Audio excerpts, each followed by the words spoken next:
Est-ce que vous vous êtes déjà senti coupable après un échange d'avoir trop parlé?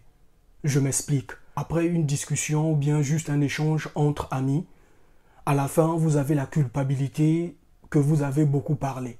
Alors, afin d'éviter cette culpabilité, je te présente donc 3 versets bibliques qui vont t'apprendre à se taire quand il faut.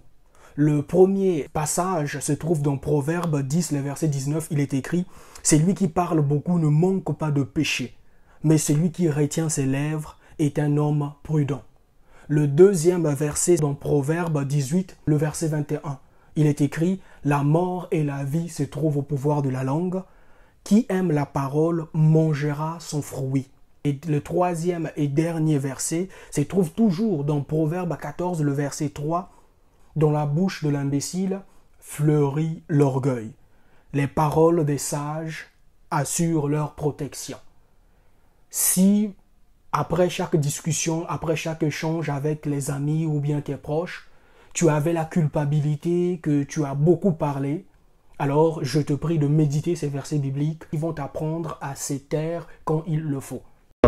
En Matthieu 4, le verset 4, il est écrit que l'homme ne vivra pas de pain seulement, mais de toute parole qui sort de la bouche de Dieu.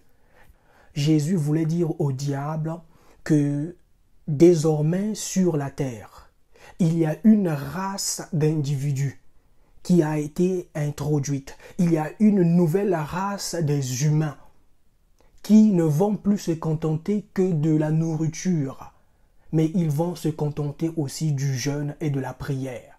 Mon frère, est-ce que tu fais partie de cette race d'individus qui avait été introduite sur la terre pour ne pas se contenter que du pain et du lait? Mon frère, je te prie vraiment, dans ces contextes mondiaux de plus en plus incertains, d'associer à ton alimentation le jeûne et la prière. J'entends souvent parler de ce verset biblique que le salaire du péché, c'est la mort. C'est bien vrai. Il y a certains actes que tu vas poser ici-bas qui te coûteront coûte que la mort. Mais j'aimerais qu'aujourd'hui nous puissions regarder sous un autre angle la signification de ce verset biblique.